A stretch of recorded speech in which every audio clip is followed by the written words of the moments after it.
Trepang? Trepang? Trepang? Trepang 2 is the sequel to Trepang 1. It does not exist. While the name itself may sound like a generic military multiplayer game, it's actually more than that. Instead, it's a game that allows you to feel like 2000s era action heroes, such as Neo from Matrix, Sigma Vale from Batman, Alice from Resident Evil, Scar from Alien vs Predator since you can turn invisible, and Jet Li from that shitty multiverse.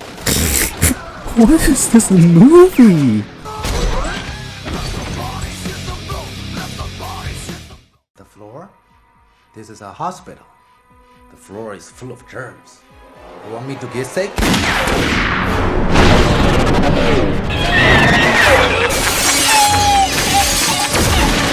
Look at this, it just flings it like that! In a nutshell, it's basically a game that fulfills your gun-fu fantasies. Yes, it's not an original idea, but feels so nice to finally have a game with slow-mo bullet time since, I don't know, Super Hot? Bayonetta? But that's a hack and slash game, not a shooter. Although I still won't be able to pull off moves like this. Now, I've seen a few reviewers comparing this game to F.E.A.R. for being an action horror game with gun-fu, but since I don't own that, I won't be making any comparisons to it. Instead, I'll just review the game via a second playthrough. Starting off, Trepang 2 begins with a menu of soldiers dying off screen fighting an unknown enemy. You don't know who it is attacking them, but you already know there's gonna be a lot of horror moments. Ooh, spooky, such a backrooms moment. We'll get to that later! Now, Trepang 2 has 5 story missions and 6 side story missions, with the last story mission being unavailable on the map, so a total of 12 missions. In this game, you play as Subject 106, not to be confused with SCP-106, a super soldier with high reflexes and the power to turn invisible at will. What do you know? Maybe the Predator is a 2000s action hero movie after all. You start from this prison room, about to get mind controlled or at least being turned docile by some kind of hypnotic TV screen until you get rescued by a ninja with a katana. I sure hope we get to use that sword, right? I can't use the sword, can I? Don't worry, brother. I will carry your legacy. Now that the game starts, you basically have your simple movement controls, sliding, mantling, stealth tutorial, door opening, oops, wrong button. Now if you're like me, I was expecting the E button to be like the action key, but it's actually the cloaking ability, which can be used to sneak around the enemy, hide from them, or just use to skip the area. Pacifist run this game, I dare you. Just make sure you use it wisely, because even with the bar full, deactivating it will deplete most of your cloak energy and you'll have to wait over time until you have enough to get back on track. The Q key enables focus mode, which slows down time until the bar runs out, or until you turn it off. But unlike cloaking, you need to kill enemies to restore a portion of the bar. The best way to do it is just do a slide, grab, choke combo, or a simple headshot. Speaking of which, grab attacks can actually restore a portion of your armor. The things Trepang 2 excels for the most part is the gunplay. It's frantic, it's insane, it's just damn fun. In most games, when you fight a monster, you do it because it's your job or because you're fighting for your life. In Trepang 2, you are the monster. Enemies fear you. They're afraid of you. They're scared of you. They know that you are Neo from the Matrix. They know that you are the one. 06. I will be the one. Subscribe for more bad jokes. The only enemy that doesn't fear so far is these elite British guys. They think they're the highest ranking of the squad. Hi, look at me, I'm part of the elite crew. I'm so fearless, I could do anything. Well, shut the fuck up, you pretentious Englishman, thinking that you're so tough. Same goes for juggernauts, which may be hard to kill at first until you grab yourself a shotgun. Now by grabbing your enemies, you could either throw them, use them as human shields, neck snap, or plant a bomb in them and then throw them back at the crowd of enemies. If you throw them as grenades, I recommend shooting at the thrown target, since shooting the explosives will blow things up in an instant. And speaking of grenades, just remember that the use key is right next to the grenade key, so when you try to pick up something or open something, just make sure you press the right button, or this happens.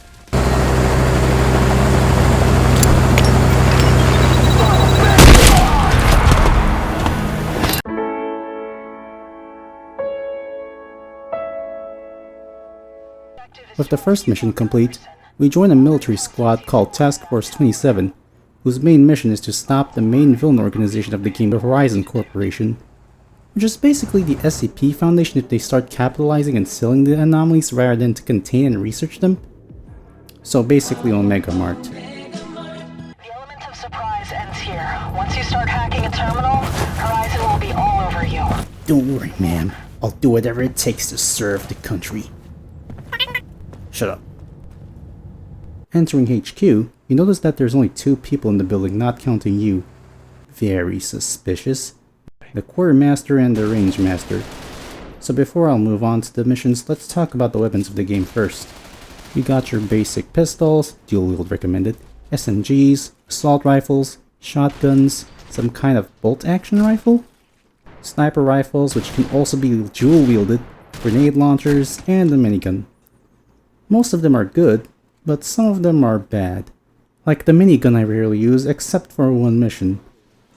But if you're good enough, you could try pulling off a minigun sneak attack if you know what you're doing.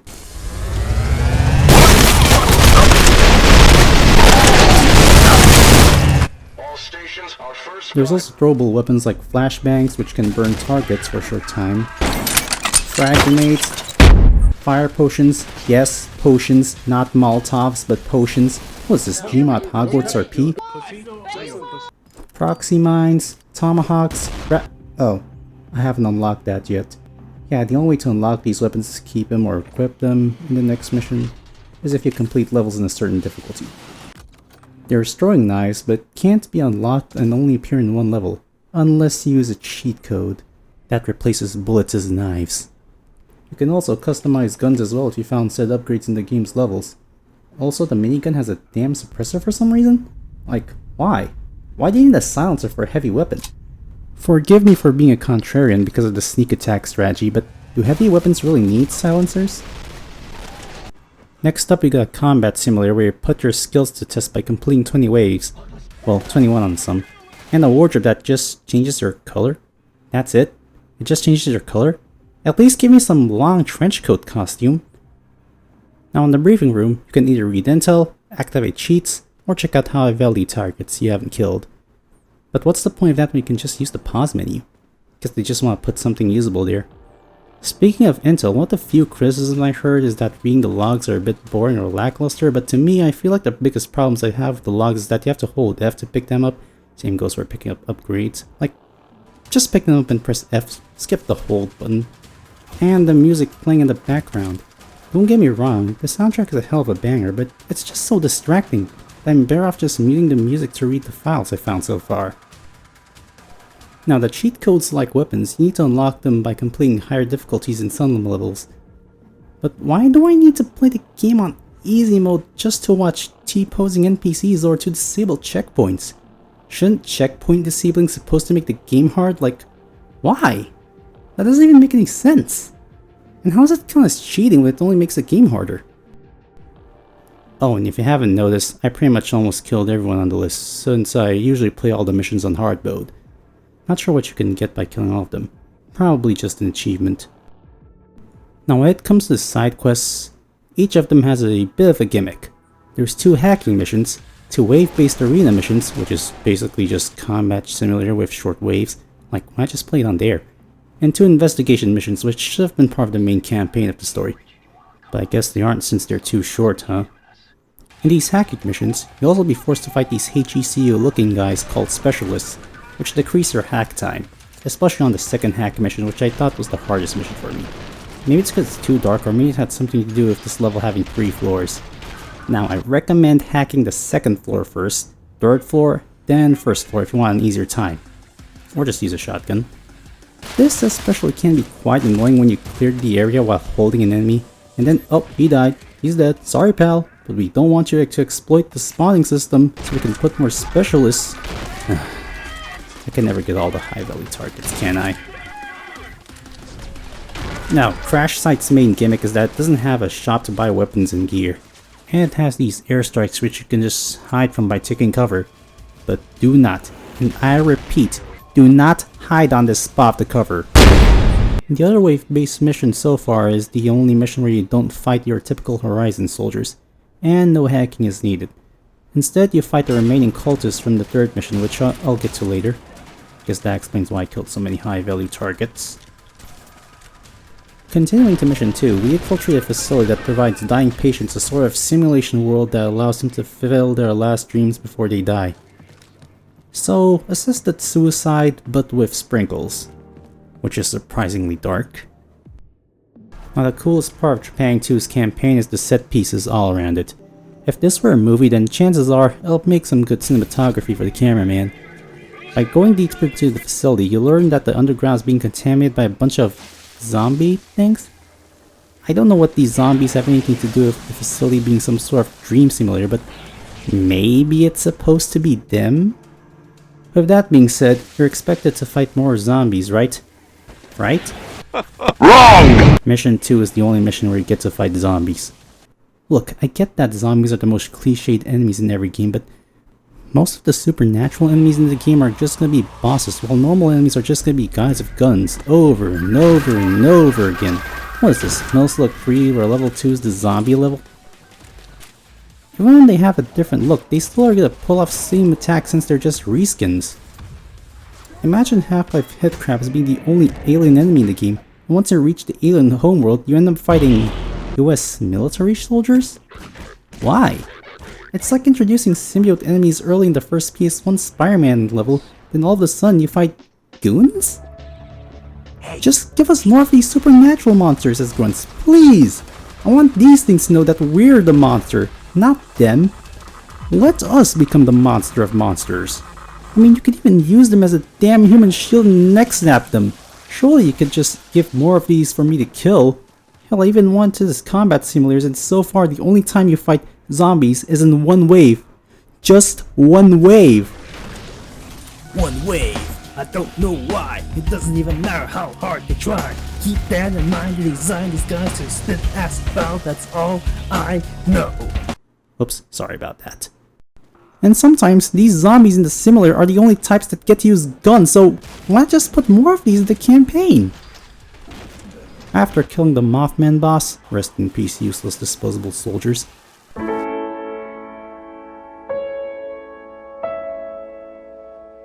the next mission we finally get to fight the cultists I mentioned in the side missions. And can I say they remind me a lot of Blood's cultists? Because these guys are nothing but batshit insane enemies just screaming, shouting, giving their all.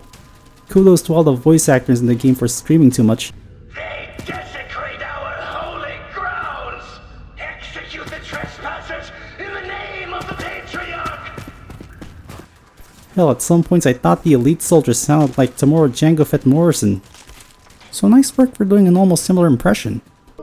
Check your fire. We've got a VIP to look out for. Cover me, moving in. This level is pretty much a 3-faction conflict. It's your team versus the cultists versus Horizon. Team Cultist has a basic gunner, some of them are equipped with that insane penetrator weapon. Good god, 3 grenade darts? That's just too much. A suicide bomber that combusts himself, well, suicide bomb this. And a golem made out of flesh. Like I said before, this game definitely needs more supernatural enemies. I don't consider it a boss because 1, there's no health, and 2, you'll literally fight another one in the Patriarch boss fight. So why? Why can't you just let us fight another one of these guys in a different level? In Blood, when you encounter your first gargoyle, then expect more gargoyles to appear in game. Fight a Pinky Doom for the first time, then expect to fight more in the next levels. So please just let me fight more of these. Would have liked if the cultist missions were 2-parter in the main story just for variety. Would be cool if the Patriarch was gonna be the Virgil of the game, but he just dies. Break the cycle. Also, why do I need some kind of serum to dual wield? I can understand if it's big weapons, but pistols? Really? I need adrenaline to use 2 pistols? Before I move on to Mission Story 4, I want to talk about the investigation missions that should have been part of the main story's campaign. But hey, like I said before, they're too short. Which explains everything. Maybe. Oil rig starts off fairly simple, then all of a sudden you get invaded by a UFO made of tentacles? Okay, didn't expect that to happen. Turn on the auto turrets, kill the high value target, and then move on. So far this seems to be the shortest side mission. The second investigation side quest starts off with this eerie beginning, with lots of mystery going on. What happened to this house? What happened to its people? Why is the signal gone missing? What's going on under the house? Is there something going to pop out? Why are there floating red glitch monsters that mute the game's sound when you get too close to them? Will I get to fight more of these supernatural Nope, more soldiers to kill. Now I'm finally done talking about the side missions. It's time to move on to... Mission 4. Oh, Mission 4. I trusted you, man. You kickstarted off with a promising future. You and I could have been best friends. From creepy build-ups to SCP-096 being a J.J. Abrams smoke monster for some reason.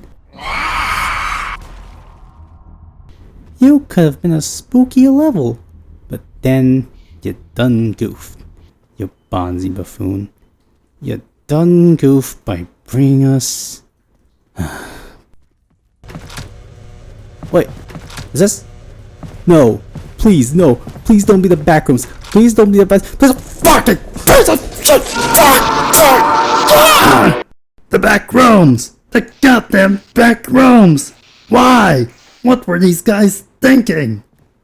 If you guys don't know by now, I have always have a strong hatred towards the backrooms. I have nothing but anger and resentment towards it. They could have created some kind of time-traveling crystal from the future where if you kill someone from the past, you pretty much slightly alter the present and you have these time police ghost things trying to stop you from doing it. But nope, back rooms. They got put the back rooms. Even to this day, I'm still trying to figure out what's so scary and uneasy about this image. How did we went from a picture of a smiling dog that could kill you into a work-in-progress building interior? I don't know what my first backrooms experience was. It's either some thumbnail, canopsia, being alone in multiplayer maps, or a nameless channel that used to upload Gen Z nostalgia compilations, suddenly posting some backrooms video. So this is how it is now, huh? Are we all part of the backroom cinematic universe? Whoa!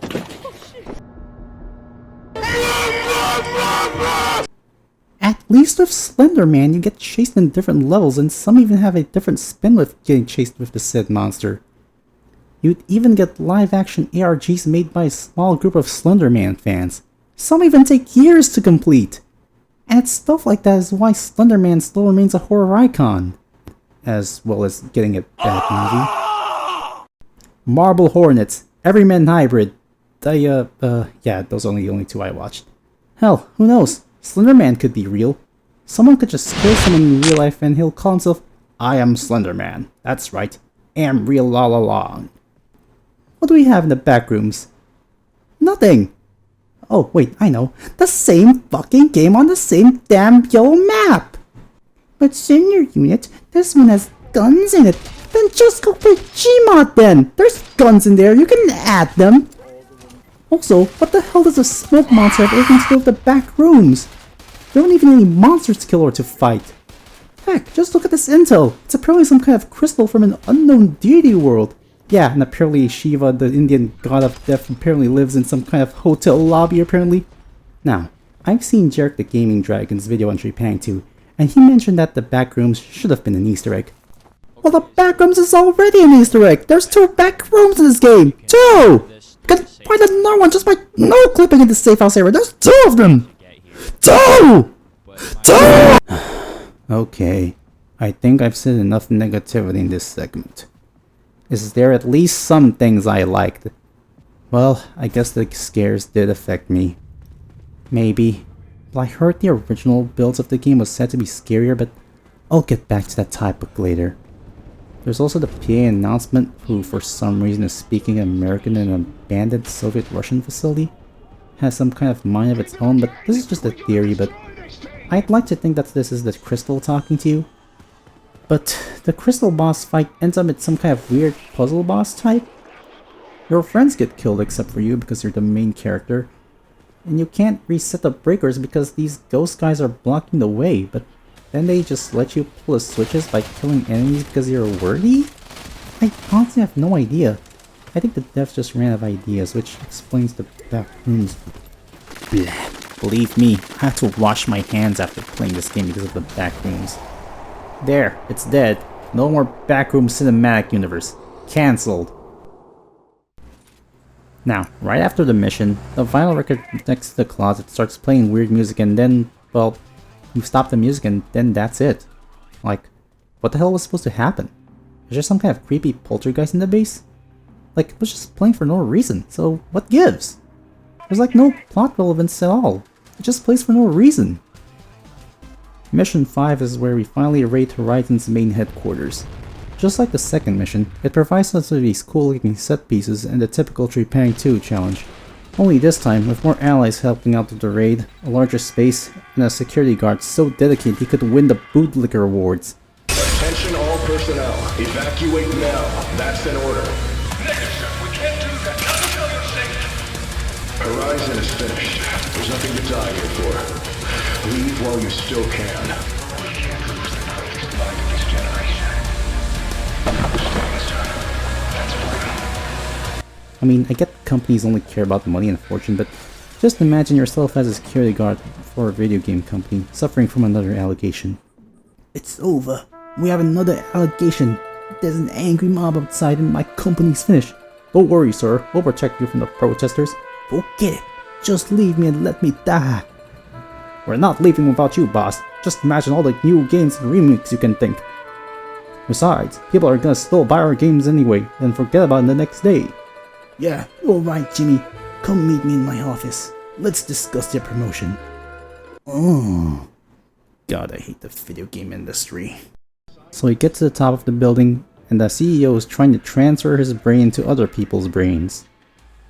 Ew. There's also a bunch of guards with glowing eyes for some reason, and apparently the devs are too lazy to animate the glass breaking to kill the CEO. How can I make something climactic and anticlimactic at the same time? Still, kudos to the voice actor for his screams. Well, guess we defeated the main big baddie. Still, I wonder who's been sending these drones, and who these syndicate guys are. Have you ever noticed how the Syndicate is always the aggressor, always the invader? Can the Syndicate say the same to you? And why these coins have Roman numbers? Feels like something's amiss. Don't fight it. You're our most valuable asset in this sense. You served the Syndicate well. It's time for you to retire now.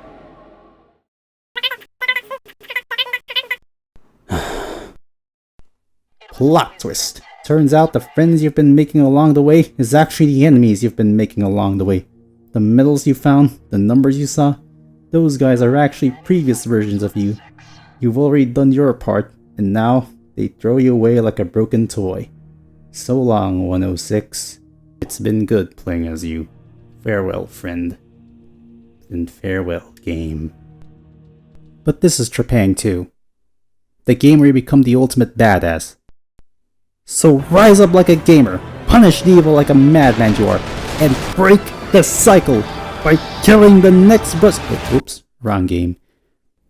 By breaking the next cycle, starting with a cyborg ninja Terminator.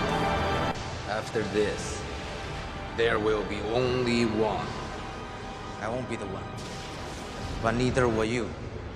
A final boss so badass that he doesn't just deflect your bullets, but also deflect your kicks. That pushing force, that strong impact, he just throws it to the side like it was nothing! Also, why does he in the previous version get to use a sword? Now, if you manage to find all the hidden drones in the main story, you'll unlock a secret epilogue. If you fail to find them, then, well, you get nothing. No epilogue. I'll tell you one thing, this game does a pretty good job at foreshadowing the finale. Why is there almost nobody in the HQ? Why is there a zombie creature in a laboratory tank? Are they using it for research, or is it for something else? And why is the loading screen a nuclear explosion?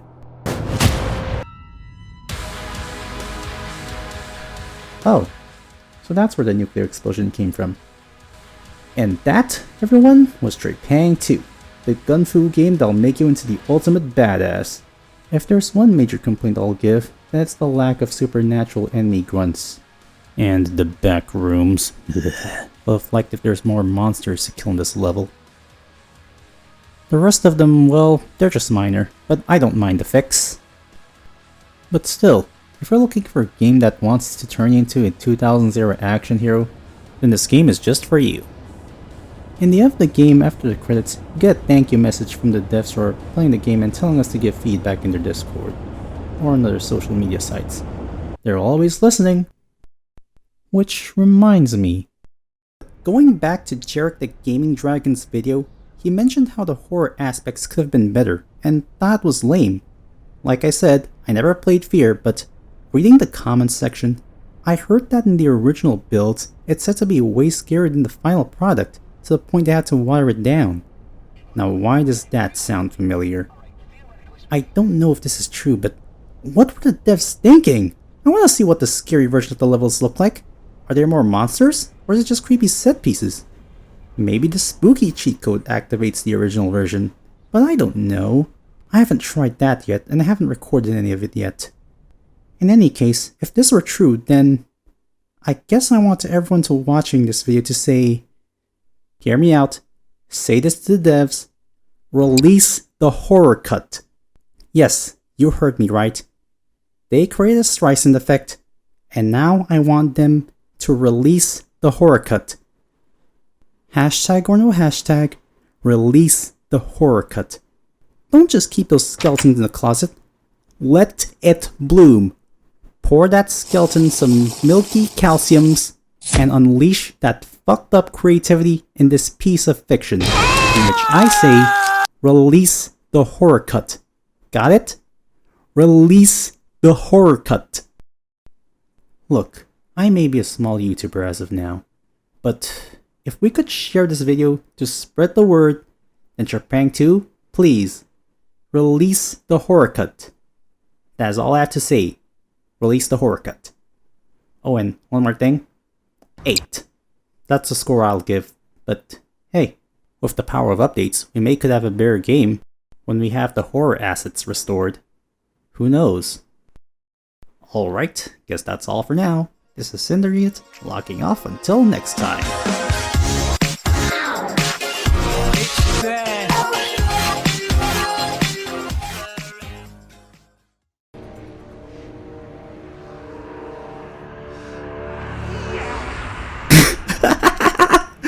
This movie, I tell you, I swear it's just so damn corny. Did you know that the director of this film would later direct the crappy Dragon Ball movie? I have nothing but anger and resentment towards it. A hate boner so large that I could breed a woman carrying a descendant with the same level of hatred for the next 100 generations!